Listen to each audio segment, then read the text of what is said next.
विद्यार्थी मित्रांनो नमस्कार. आज आपण प्रकरण 8वा भारतातील सार्वजनिक वित्त व्यवहार ज्याला पब्लिक फायनान्स इन इंडिया या पाठाविषयी आपण चर्चा करणार आहोत. प्रथम प्रस्तावनेमध्ये जर विचार केला तर सार्वजनिक वित्त व्यवहार ही अभ्यास शाखा अर्थशास्त्राच्या जुन्या शाखापैकी एक असून यात अर्थव्यवस्थेतील शासनाच्या भूमिका आणि शासनाचं कार्य याच्यावर या पाठामध्ये प्रकाश टाकला गेलेला आहे. शासन म्हणजे काय तर विशिष्ट प्रदेशातील विविध कार्य पार पाडण्यासाठी नागरिकांनी निर्माण केलेली औपचारिक किंवा अनौपचारिक संस्था होय. म्हणजे आपण ज्या निवडणुका होतात देशासाठी आणि त्याचबरोबर राज्यासाठी, ज्या निवडणुकांमधून आपण सर्व नागरिक जे आहेत त्या भागाचा प्रमुख आपण निवडून देतो, ज्याला आपण राज्य सरकार आणि केंद्र सरकार म्हणतो, ही एक प्रकारची संस्था आहे. आणि ही संस्था केंद्रात आणि राज्यामध्ये त्या भागाचं पूर्णपणे कार्य पार पाडत असते. हे कार्य पार पाडत असताना या संस्था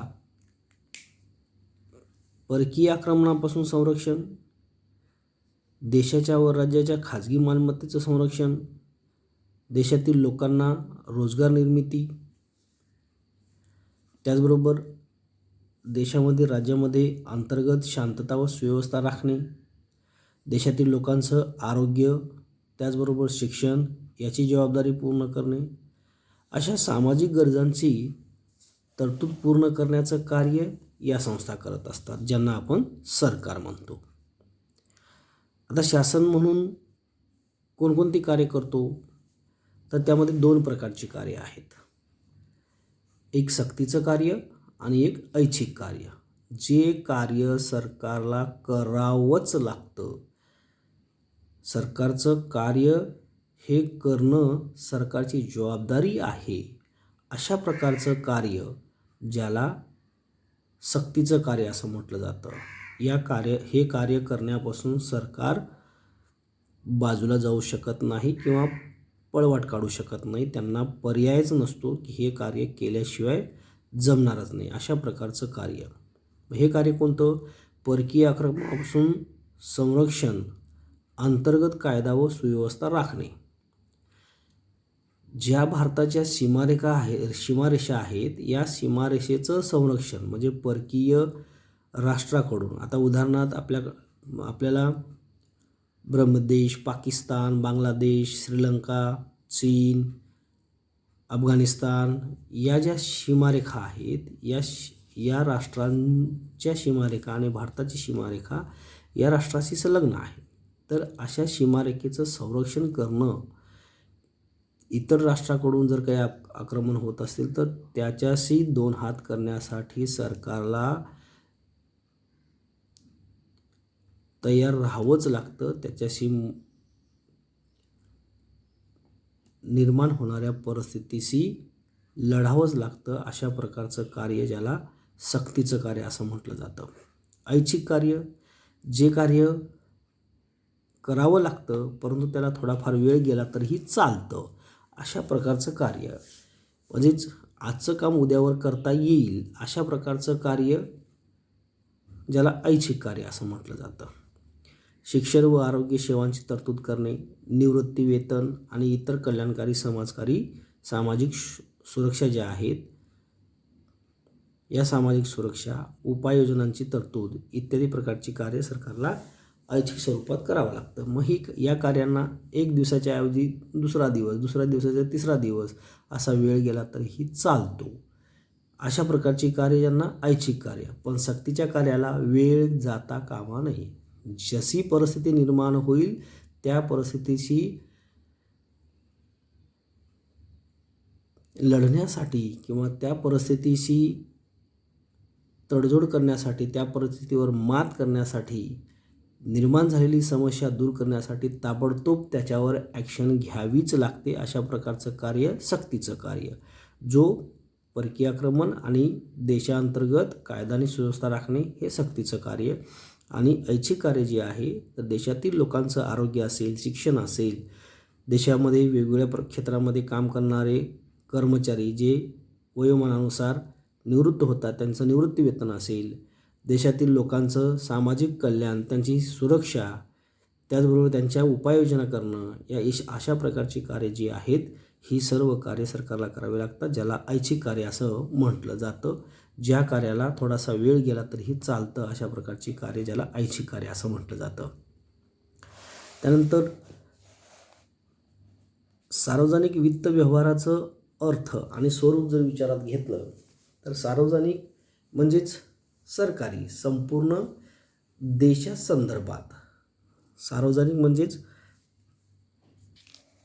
सरकारी असं म्हटलं जातं. तर यामध्ये याचा अर्थ जर विचारात घेतला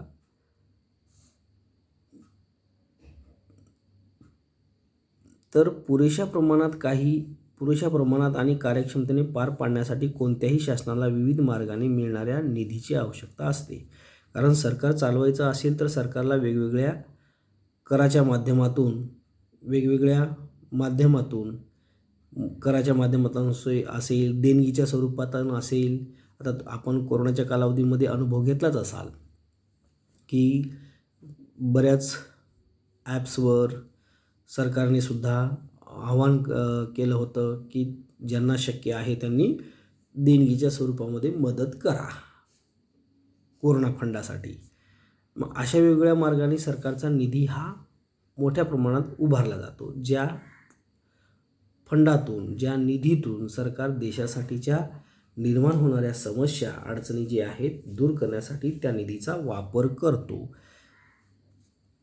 मग हा निधी सार्वजनिक वित्त व्यवहार या संकल्पनेशी जुडलेला असतो. मग ही संकल्पना जी आहे सार्वजनिक आणि वित्त व्यवहार या दोन शब्दांचं मिश्रण आहे, ज्याला आपण सार्वजनिक वित्त व्यवहार असं म्हणतो. सार्वजनिक वेगळा आणि वित्त व्यवहार वेगळा. इथे सार्वजनिक हे समुचित नाव आहे. सार्वजनिक म्हणजे संपूर्ण देशाच्या, राज्याच्या संबंधित उच्चारलेला शब्द. सार्वजनिक म्हणजे सरकारी. आणि सार्वजनिक म्हणजे बघा एखाद्या प्रशासकीय भूभागात राहणाऱ्या व्यक्ती समूहासाठी संबोधलं गेलेलं नाव, ज्याला सार्वजनिक असं म्हटलं जातं. वित्त व्यवहार म्हणजे काय? उत्पन्न आणि खर्च होय. वित्तीय व्यवहार, आर्थिक व्यवहार, ज्याला उत्पन्न आणि खर्च असं म्हटलं जातं. अशा प्रकारे सार्वजनिक वित्त व्यवहार म्हणजे केंद्र, राज्य व स्थानिक शासनाच्या उत्पन्न आणि खर्चाच्या तत्वांचा अभ्यास.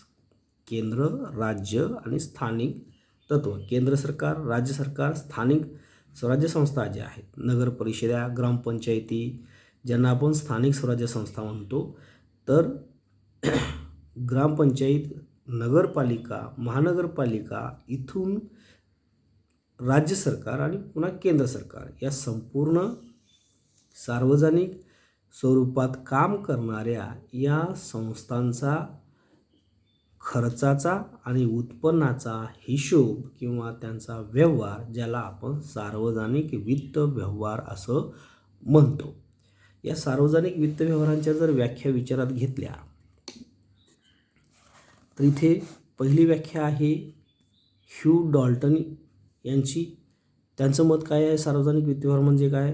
तर सार्वजनिक वित्त व्यवहार हा अर्थशास्त्र आणि राज्यशास्त्र यांच्या सीमारेषेवर असलेल्या विषयापैकी एक विषय आहे. कारण सार्वजनिक वित्त व्यवहारांची माहिती ही अर्थशास्त्रामध्ये सुद्धा उपलब्ध होते किंवा अर्थशास्त्रामध्ये सुद्धा अभ्यासली जाते. त्याचबरोबर राज्यशास्त्र या विषयामध्ये सुद्धा अभ्यासली जाते.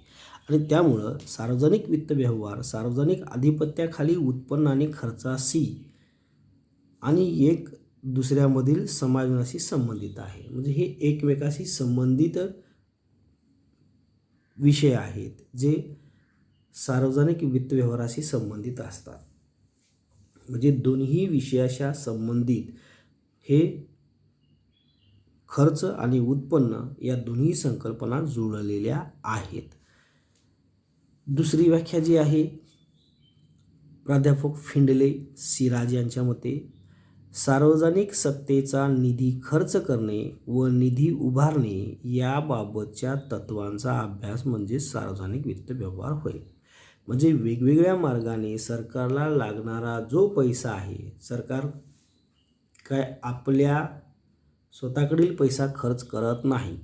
देश चालवत असताना सरकारला वेगवेगळ्या मार्गाने निधी उभारावा लागतो आणि उभारलेला निधी जो आहे कोणकोणत्या घटकासाठी खर्च करावयाचा आहे त्याचंसुद्धा सरकारकडून नियोजन होतं. आता भारतामध्ये आपण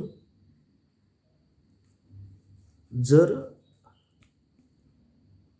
विचार केला तर सरकारकडून शेती, उद्योग, खाणकाम, बांधकाम, वाहतूक, दळणवळण, रस्ते, संरक्षण, आरोग्य, शिक्षण याच्यावर मोठ्या प्रमाणात निधी खर्च करावा लागतो. जलसिंचन असेल तर यावर खर्च केला जाणारा पैसा सरकारला सुद्धा उभा करावा लागतो आणि हा पैसा लोकांच्या उत्पन्नातून सरकारच्या तिजोरीमध्ये जात असतो. कराच्या माध्यमातून असेल, देणग्याच्या माध्यमातून असेल, तर वेगवेगळ्या प्रकारची जी शुल्क आकारली जातात, दंड आकारले जातात. म्हणजेच आपल्याकडे काही गाडीची कागदपत्र नसतील, आकारलेला दंड. सरकारचं नियम तोडलं तिथे दंड. कोणी देणगी दिली ती देणगी असेल. कुठलं वेगवेगळ्या प्रकारची शुल्क तहसील कार्यामध्ये गेल्यानंतर आपल्याला वेगवेगळी शुल्क आकारली जातात, ती शुल्क असतील. कोर्टामध्ये असेल, प्रत्येक ठिकाणी छोट्या छोट्या प्रकारची शुल्क आकारली जातात. एव्हन आपण शाळेमध्ये शिकतो फी भरावी लागते. त्याचबरोबर सरकारी दवाखान्यामध्ये तपासणीला गेलं 10 रुपयेचं शुल्क भरावं लागतो.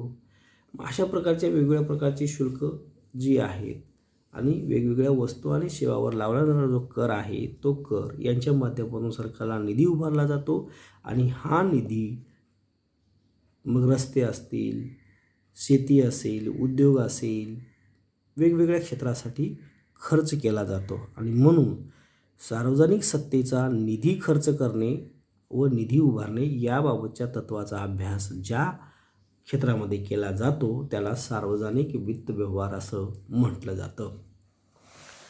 ही झाली सार्वजनिक वित्त व्यवहाराची व्याख्या.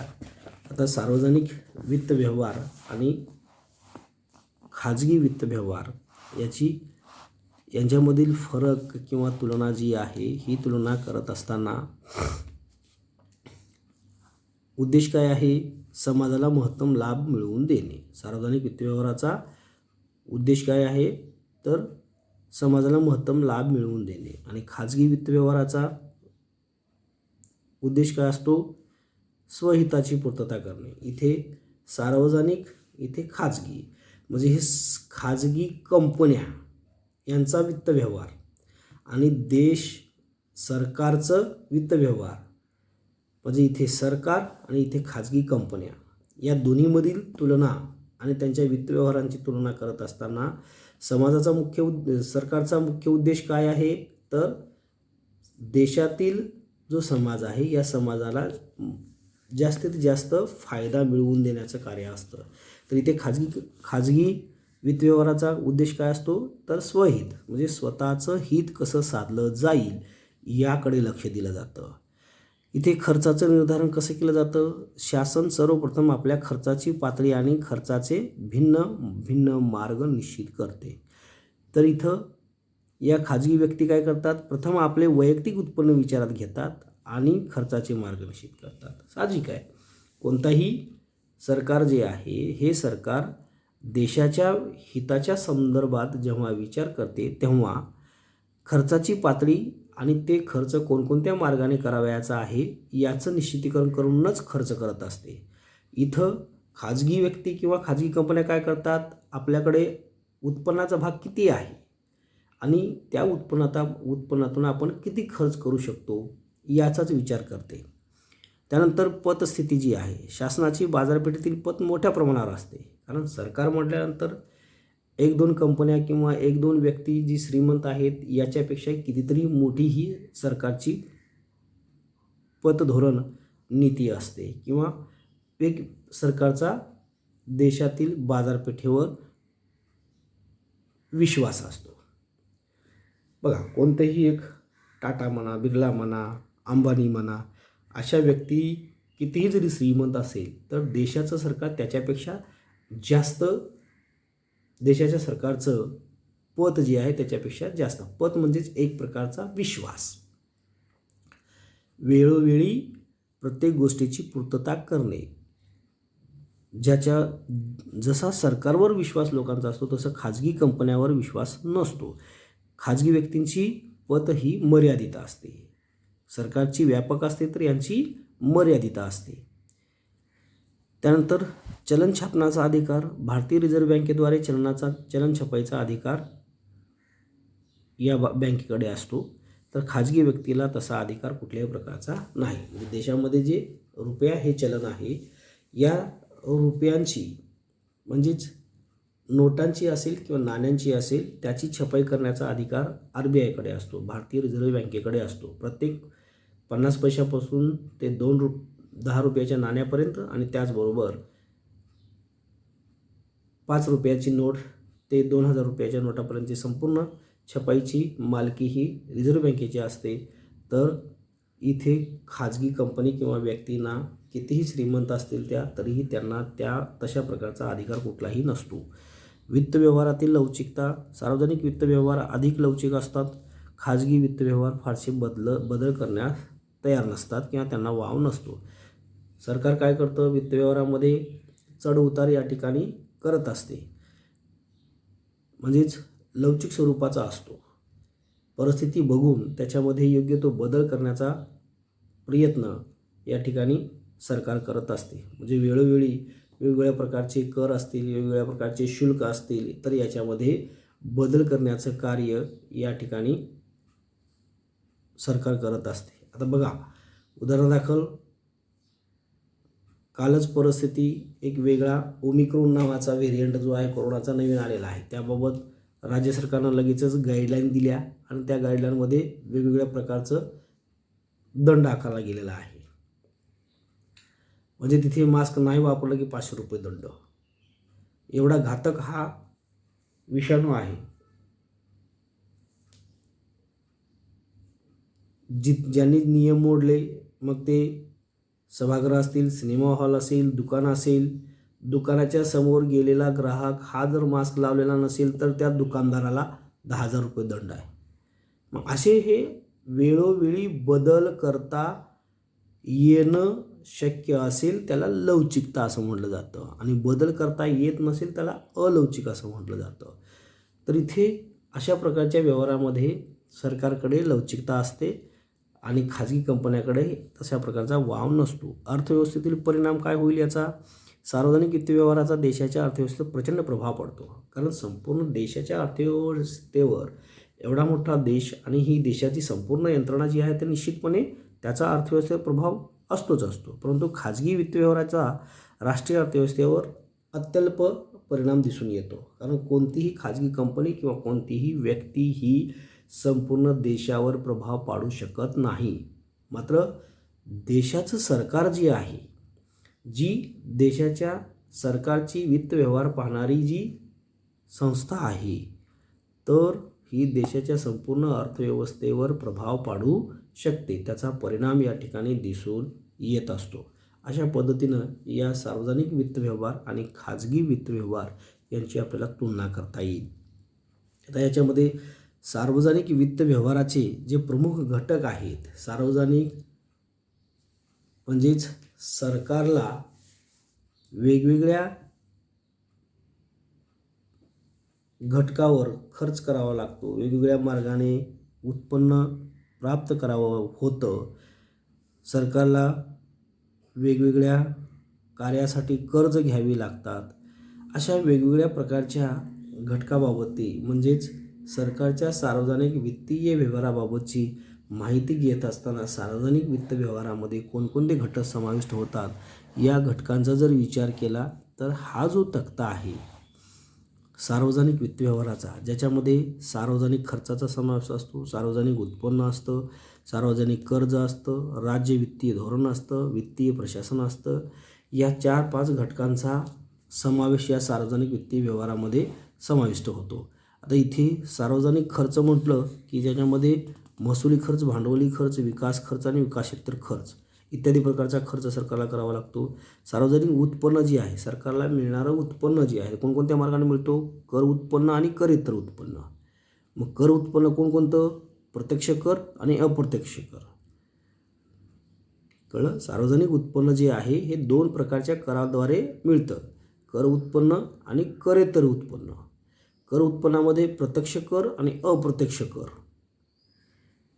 प्रत्यक्ष करामध्ये प्रमाणशील, प्रगतिशील, अप्रगतिशील कर या 2 ते 3 कराद्वारे प्रत्यक्ष स्वरूपामध्ये सरकारला उत्पन्न प्राप्त होतं. आणि अप्रत्यक्ष कर जे आहेत वस्तू व सेवावरील कर.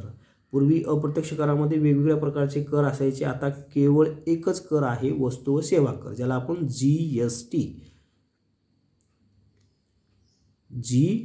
GST हा एकच कर आता सरकारच्या उत्पन्नाचं साधन राहिलेलं आहे.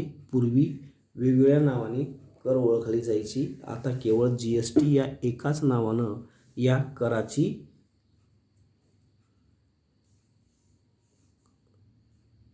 म्हणजे कर वसूल करण्याची ही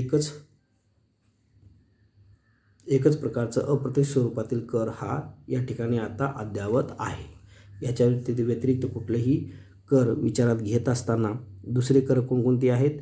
तर अप्रत्यक्ष स्वरूपामध्ये शुल्क असेल, सार्वजनिक वस्तू व सेवांची किंमत असेल, विशेष अधिभार असेल, दंड व दंडात्मक रकमा असतील, भेटी, अनुदाने, देणग्या, विशेष कर, कर्जे या विविध माध्यमातून या ठिकाणी सरकारला सुद्धा करेत्तर स्वरूपाच्या उत्पन्नामध्ये वसुली करता येते आणि त्या माध्यमातून सरकारचं सार्वजनिक उत्पन्न हे प्राप्त होत असतं.